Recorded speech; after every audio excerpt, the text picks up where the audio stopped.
kumbaga. Makakita kayo mamaya, ulti tsaka flicker. Sabay. Oo. Okay. So, Onyx, they have the choice na pumili ngayon ng sustain na XP lane na dahil na pa na yung X-Borg. Arlot yung pinili nila, di ba, previously? Oo. But I'm seeing actually, baka sila mag-Esme or Uranus eh. Yung mga ganong klaseng mga tanky na XP lane. Kay Jem, kay Jem. Oo. Ay, pinag-uusapan na ni Jem. Anong hero ko? Hero ko, coach. Sabi ni Ano? Kilabot mo. Sige na. 3 seconds sige na lang. Ano? Sige Pagka na. yung mga ganyang countdown, natataranta na ako pa nagdadrama. Ako rin eh. It's the Grab. Blue. Blue! Siyempre. Gluey.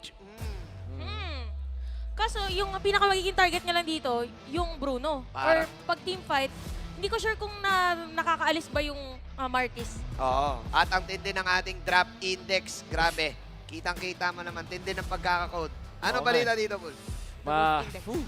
Mataas ang wave clear na nakikita natin mula sa side ng Onyx. Pero ang pinakalamang ng Blacklist ay yung damage. Mataas yung damage output nila with their Bruno, obviously. Tapos may Kadita na kaya mag-burst dun sa may gilid. But when it comes to the overall na team fight, yung itsura ng team fight, parang parehas lang dito sa dalawang team. Siguro Okay. ang critical dito, ang mahirapan dito talaga is the Gord. Si Gordy. Kasi Kadita at saka Lapu-Lapu yung kailangan niyang tiisin ngayon. Oo. Isang anyong tubig at At saka anyong lupa. tao. O, tao. Anyang tao. Oo. Pwede na rin Anyang ground tao. type. Ground type, oo. Ground fighting yan si Si Lapu-Lapu Lapu-Lapu. eh. Para sa akin, agree ako sa'yo, Wolf, kasi yung Onyx, yung lineup nila this time, parang chop suey gaming eh. Parang hindi ko malaman yung, what's the plan? What's the plan? Kung paano yung synchronization Oo. pagka team fight na talaga. Parang halo-halo ang dating eh. Mixtape, ganun. Megus. Oo, Megus. Tsaka actually, yung lineup dito ng Blacklist International talagang pang early game. Kasi yung pag nag-level 4 si Rene J, pwede siya makill agad. Oo. Yung damage din ng Bruno, masakit agad. Ang tindi nito. Oy, grabe, ang tindi nito. May pagganito. May fade away. May May fade fade away. away. May assist. May- May assist si Point Guard. What Point an guard. assist. Baka ang laruan ni Super Prince. Point Point guard. guard. Guard pala, no? In-assist niya si Ryzen. What an assist. Ang bilis nun ah. Oo nga. At saka mabilis din nakuha yung Little Wanderer naman. Oo, malas Steve Nash. Oh, sanay talaga sa fade away shot si Super Prince. So, eto, ibang bola naman ang nilalaro nito ni Oo. Pasipa Ohen. naman to, pasipa. Pasipa naman Kaso ang to. kalaban niya archery. Oo, Daming daming Olympics sports. pala to, Daming no? sports. Oo, malapit na yung ASEAN Games, guys. Sinasabi ko Oo. lang. Oh. Ayan na nga! Nako po, si Oheb yata magiging target nila dito. Dalawa Ay! ang mahabol. Ay! Pero mabubuhay pa rin yan. Uy! Hindi, first blood para dito kay Nets. Wow. At hindi naman ng pagkakakil ni Nets doon, malas Spartan. Pinaulanan ng mga pana. Kakaiba yung rotation ng Onyx Hindi pa level 4 dun si Ryzen. Umikot na agad. Umikot na agad dun sa may top lane at talagang hindi in-expect ng Blacklist. Siguro ang benefit kasi sa Fred, hindi naman talaga siya ulti-dependent eh. Ang bilis niyang nare-reset yung kanyang yung kanyang knock-up tsaka yung kanyang dash. That's why pwedeng-pwede. At I'm not sure kung kinumitan nga ng retry kaya naman may damage doon. Very nice rotation mula sa Onyx. Gandang first blood nun kasi Gold lane pa eh. gold lane yun, si Kiel1 yun eh. Oo. So ano yun, gandang puro para sa side ng Onyx. This time, sumusubok sila dito. Okay, bottom lane, merong zone out para kay Gem. At makikita natin na ang turtle mapunta kay Ryzen. Grabe. Pero papasok pa rin. Uy! Merong flicker out, merong sipa pero walang follow-up. Para pinalayo lang pala. Pumektus. Pumektus lang. May pektus. Lamang na pa rin si Ryzen. In terms of the red 3 battle, Hindi ko na nabilang. hindi ko na rin mabilang. Tatanungin mo ako. Basta may +1 na yun. Hindi Oo. ko na rin mabilang yon. But then again, para bang inaaurahan niya na si Shinsui. Kilala mo si Ryzen. Kahit kanina, nung nanalo sila nung game number 1, nagre-recall siya dun mismo sa base ng Blacklist International nung alam nilang panalo na. So, may pag-aura na na ginagawa ang Onyx dito. Oh, minsan kasi talaga pag dating sa game, yung intimidation ay factor din para medyo magulo mo ang kalaban. And makikita natin ngayon for Onyx, minemaintain lang muna nila yung kanilang tempo. But, Pause for Lapu. Ay, oo nga. Ay, ngayon ko lang nakita. Inassume ko na si Haji yung Kadita. Ooh. Interesting. Position 4, lap. Ito na yung sinasabi natin kanina sa Blacklist na marami pa silang hero sa bulsa. Oo. Position 4, Lapu-Lapu, Haji. Ang tagal natin hindi nakakita ng hero na melee kay Haji. Akala ko kay Edward yung lapo. Post 5 yung Nag-start AD. din kasi sa XP, kaya malilito ka din talaga na parang, okay, lapu-lapu XP ba to? Pero ito kasi yung rotation ng Blacklist eh. Inuuna nila na may dalawang heroes dun sa may XP lane eh. Oo. Wow. Gaano ba tong lapu-lapu Pospor? Gaano ba wave clear nito, Kuya Wolf? Wave clear is decent. Mabilis. Kaya naman. Hindi naman siya ganun kabagal. Pero hindi rin yung pinakamabilis. But it's evident naman. Nakikita natin kasi may dalawang form ka eh. Meron kang 200 Sword form. Meron kang Sword form tsaka boomerang form. tsaka boomerang form. So may madami kang kit pang clear ng wave. Pero mamaya kasi, siguro kaya ginawa nilang pause for is parang magkakaroon talaga ng tapatan between Super Prince tsaka dito kay Haji. Parang siya talaga yung anti-gourd. Oo, diretso na agad. Para alam niya agad yung information. Oo. Kasi for Energy, kailangan niya magtago din na lagi. So, depende na lang kung mahanap si Super Friends. Pero ito na naman tayo sa mga mahahabang sayawan pagdating doon sa pagong. Pero parang, ito pa rin, pero sipa para kay Perks, iba. Halos wala buhay. At sakto naman si Energy ang kanyang makukuha. Pero sa badalikod, si Haji papasok. Ito na yung sinasabi pagpapantay kay Super Prince and Haji with a kill. Tapos dire-diretso lang ang Blacklist and Sui. Mag-clap back doon. Merong taunt para sa kanila. Hindi muna Turtle ang kanilang unang kukuhanin dahil laban ang kanilang gustong gawin. Ay, sinampo, Merong sinampo. Sinampo. Pero sabi niya, malinis pala ang buhok. Umalis Oo. agad. Tapos si Ryzen dito ay medyo Uy! mananakback. Tapos sa may bandang Geddy ay nandun pa rin. Kanino mapupunta? It's still gonna be Ryzen. Tapos aalis na sila. Oh, labanan ng mga Brusco to. Bruscong mga limaw. Class S Retribution once again for Ryzen. At recall pa! Pero ito na yata yung recall ng okay lang kasi nung nakita mo yung ginawa niya, alam niya na yung Blacklist ay pasugod yung damage output, yung mga nakahandang spells forward. Ang ginawa niya, imbis na mag-dash siya pa-uwi, nag-dash siya papunta sa base ng Blacklist. Kaya na-dodge niya yung mga skills ng Blacklist. Then he was able to pop his Appraiser strat. Ang daming tinamaan na namanibak yung kanyang buhay doon. Tapos na-secure pa niya yung Turtle dahil doon sa kanyang taunt plus the retry. Napakagandang set of skills. Yung pagbato dito ni Ryzen, mukhang nagising talaga yung classes Timing na talaga. halimaw. Oo, timing talaga. Grabe, para siyang dragon. Para siyang dragon na may tatong Zishu. Oo. Si Ryzen, biruin mo, lakad-lakad lang siya. Parang siga eh. Nilalakaran niya lang ng siga. Walang gentle Walang para kay Ryzen. Walang gentle. Para kay Ryzen. Kaya naman dire-diretso lang din ngayon ang Onyx. Pero yung kalamangan naman ay hindi ganun kalaki. And speaking of tower push, noon naman ang Blacklist doon sa may bottom lane. So team fight talaga, nagkakaalaman kung paano magkakonteran ang ating mga players.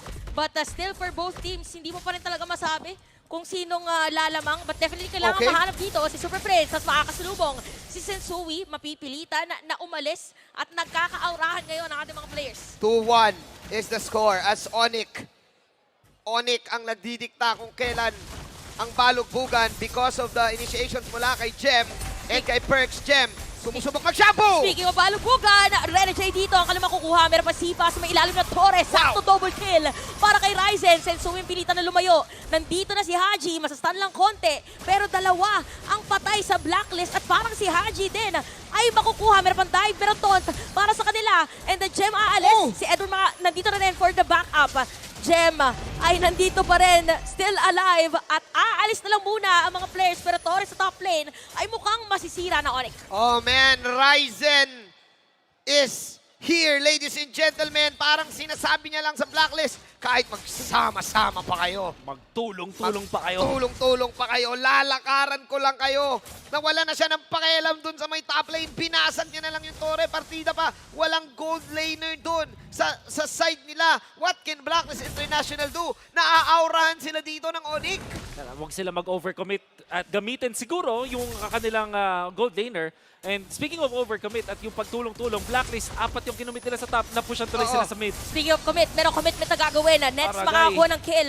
Tapos free hit lang para sa kanila. Medyo aaray si Sensui kaya alis na lang muna at si Renegade nakaabang. Grabe. Si Haji dito sasaluhin lahat ng mga damage pero buhay pa rin. Pero sabi ng Onyx, magsisecure kami ng kill. TP out na lang muna yung Kadita at Onyx ngayon is at 3.2k gold lead. Grabe, ang tindi, nakita mo yun. After nilang maubos yung Blacklist, pinulpa nila yung Turtle.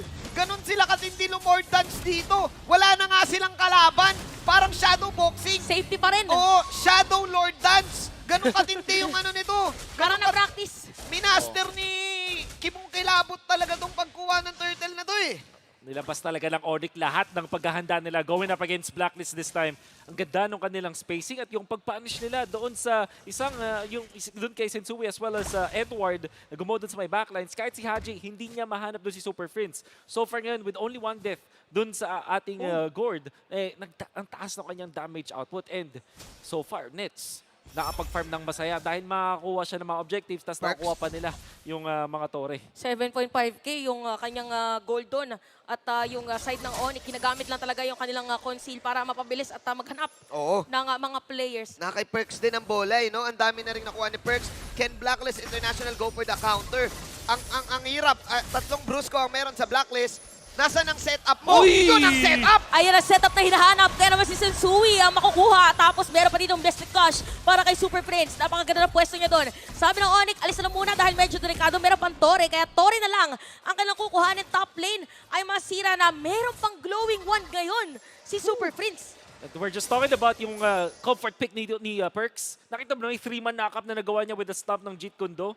And then followed up dun sa likod si Super Prince. Instead na i-stun pa niya yung na-stun na ni Perks, na-stun niya yung nasa likod. Parang Oo. walang makatulong whatsoever. Ang maganda pa dito, pag nabato na niya yung bola, parang Stephen Curry na alam niyang tatama na. Tatama yung bola eh. Inultihan na niya agad. Ina-advance eh. Ina-advance. Alam mo yung tumatakbo si Perks, yung bola lumalapit na. Parang pass break, kumbaga. Fast break. Oo, para diretso na. Pero makakasalubog dito si Edward. Laban sa tatlo. Renny J may kita dito. Super Prince gonna be down. Tapos si Renny J magiging target ng Onyx. Meron lang din nakaabang si Sensui pipigilan at disengage na lang muna. Super Prince 20 seconds bago ulit mabuhay. Nakahinga dito ang Blacklist International. Sumisid si Jay Rene. At na-pick off Super Prince. Generate. Generate. Yung kailangan nila eh. Kailangan nila mag-generate ng kill against Onyx. Kailangan eh. And si Prince ang pinakamadaling pwede makuha ni Renny J at nakuha niya nga ng goods na goods. This time ka-counter, kuha pa sila!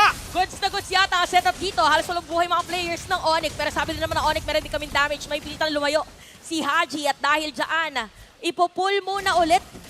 Yung Lord, naka-ready dito mga mini glue ni Kuya Jem. Oo. At silipan lang muna ang mangyayari. Medyo mahaba na naman tong Lord Dance na to. Nakaabang din ang mga players. Ryzen. Quietly Sa baba na Uy, dun. baiting this Lord. Parang nakita yung irit nila sa may bot. Oo, pero makapal yung minion wave. So Makapal yung kailangan wave eh. sagutin ni Haji. Oo. O, kailangan mo na i-clear. Kaya din pumesto ng yung Onyx para Watch dyan sa out, Turtle. Renny J. Okay, si Perks iba, meron immortality. Pero So, yung Super Prince Si Jay nakabang Rene. na. si Jay Rene, Si Jay hinahanap. Rene. Alam niya. Okay, nagkakitaan ang mga dapat magkakitaan. Binola niya si Jay Rene. Jay Rene, susubok dito. Alam na nila kung nasaan si Jay Rene. Pero Ayan dito si na Perks nga. iba, may biglang sipa. Ginamit pa nga flicker. Edward dito, halos wala na buhay. Aalis na lang muna. Jay Rene, Jay Rene! Si Jay Rene ay lalangoy pabalik. Lumangoy lang pabalik, sumisid. Pero dito, hahabulin na siya. Nakita na si Rena, meron pag-stun. At medyo nalito na rin yung objective para mare-reset. Nakita na natin ito ng week 1. Makakatakas ba ngayon si Jay Rene? Pero hindi na. That's gonna be a mega kill para kay Nets. Sabi dito ni Jem, iksirena ka pala. Pwes, shampooin kita. This is Onyx. Speaking of Renny J, hindi nakapag-set up ang The Hitman at libreng Lord na naman. For Ryzen! Napakagandang pagbasa sa mapa mula doon sa Onyx. Hindi nila hinayaan na makahanap ng angulo doon si Renny J. At kita mo parang Super Prince, inaabangan talaga niya. Ginagamit niya yung projectile niya, pati yung paglapag niya na hindi na niya kinocommit sa heroes. Ginagamit niya sa bush para lang talaga ma-check lahat. At nung ginawa nga yung conceal play na solo mula doon kay Renny J, unfortunately, siya pa yung napahamak. At yung entirety ng Blacklist, kapag walang pumopronta, nalulugi nga sila. Sino nga ba yung pwedeng humarap dito para sa Blacklist? Only Edward. Unfortunately, hindi siya enough doon sa front-to-back damage ng Onyx. At ang taas na rin ang damage. Ang taas na rin ang damage ni Nets dito. Sa damage, 40k. 40 kyaw. Oo, medyo napakyaw din ang jungle ng moment na yon. At may kita natin ngayon ng Lord ng Onyx ay dadaan sa may top lane. Si Oy! Nets dito mag-free hit and Aray! Oheb is down. Tapos makakasira pa ng Torres sa may middle lane. Oh, Si Winter Ryzen Truncheon! ng mga players. Merong Winter Truncheon. Siniba pa nga. And Renegade is gonna be down. Dalawang patay para sa The Blacklist. Yung Lord manedepensahan. Pero sabi dito ni Nets, paisa-isa lang na mga kill. It's gonna be a wipeout para dito sa Onyx. Nakikita na natin sila na nagsasaya. Pero walang minion wave ang Onyx. 11 seconds bago mabuhay dito si Oheb. Guys, ang layo ng minion sa 7, 6, 5. Five. Countdown si Oheb dito. Kakayanin ba ni Kiel1 ang puwersa ng Sonics? Yung mid tower na lang ang tatargetin ng Onyx. Madedepensahan ba? Can Oheb do it? Pumasok, ginamit nila ng Worldy, mamatay dito si Chem at buhay na rin mga players ng Blacklist International. Sabi na, hindi pa tapos. Mag-clear pa kami ng minion wave. Kinukuha dito, sinusustain ang damage ng Torre. Pero Renegade lalaban pa rin. Kinuha niya lahat ng mga atensyon. Renegade is gonna be down. Tapos Blacklist International with a shutdown against Ryzen. At dire-diretso lang. May kita natin ang ultimatong depensa as Nets ay masya-shutdown. It ain't over till it's over! Kiel1 leading that defense with this Bruno. Napatagal pa ng Blacklist ang laban na to. Purify Bruno. Nakita natin on the defense at yung Worldy. Ang most electric Worldy that we've ever seen. Napakagandang depensa mula sa Blacklist. That's led by Kiel1. Nagkabaliktad na ng sitwasyon. Sila naman ang sira ng Torre. Middle lane. Successfully makukuha. Kiel1 is proving that he is the one with that defense. Worldy of the world, kung ano naman tawag doon. Onyx, na miss timing lang nila. Oy! This time, pasok si Renegade, Renegade. sumisid na. Sino magiging target nila? Perxiva, meron Sipa, Edward, meron Mystic Clash. Hindi nga naabot pero Edward's gonna be down. Ngayon naman, Blacklist ulit ang dedepensa. Nakaangat ang minion wave nila sa gitna. Meron pang Lord na magsuspawn at mukhang Onyx ang magsisimula nito. Okay, reset coming out from both of the teams after that very crucial defense. This is another Lord. Buhay na ang Onyx. Kailangan daw kumalma. Nagsabi si Rapidot, kalma. Hindi pa panalo. Gem, magzuzone dito. Edward is down. This is the Lord. Ito na ba ang finishing touch, Eugene? Ito na ba ang finishing touch, Eugene? Sisigaw na ba ng tapusin ang mga fans ng Onyx sa ngayon? Or will it be another defense for Blacklist? Ang kailangan nilang gawin ay i-protect ulit si Oheb. This time may purify na siya. So at least nag-cooldown na yon. And then Edward will have the flicker once again. At on the defense, by the way, malakas din ang EDIF. Once na makatank siya ng konting damage, pwede niya gamitin yung flicker Aya. and then yung kanyang ultimate to target the important heroes of Onyx. At syempre, si Renegade. Sobrang crucial ng trabaho dito ng Roamer. Although, ang kanyang damage item pa lang ay Divine Glaive after nung kanyang Genius Wand, technically speaking, kaya niya yung board. Conceal. Ito na, nakita na natin yung conceal. Meron Lord sa may middle lane. Meron Sipa. Si Hachi magiging target nila. Medyo makunat nga lang din naman. Kailangan madepensahan yung Lord. Pero sabi din ng Sonic, dire-diretso lang. Merong hit sa may gitna. Meron Super pang Mystic Clash. Sensui maulit din ng Immortality. Renegade is down. Meron pang Minion Wave sa may middle lane. Pero lumalaban pa rin si Agent Zero against 4. Double kill para kay Super Friends. Free hit lang yung point guard naman ng Onyx. At dire-diretso lang sila. Tatlong dedepensa. Buhay si Kiel1. Pero yung Minion Wave ay nandirito pa rin. Mabilis lang yatang madedepensahan. At nandito na nga ang Onyx. Walang Minion Wave. Ajido, sumusubok, lumalaban na lang. Pero yun yung raid! Goal! Isang matinding raid ka ni Super Free! Tapos si Sensui dito mawalan rin ng buhay. Unti-unti nang namamatay ang mga players ng Blacklist International. Pero lumalaban pa rin. Meron Minion Wave sa may middle lane. At sa labang ito, Onyx ang magwawagi. The first series win for the Sonics. At pinakitaan tayo ng mga Class S na galawan ni na Ryzen. This winning moment is brought to you by our official sponsor.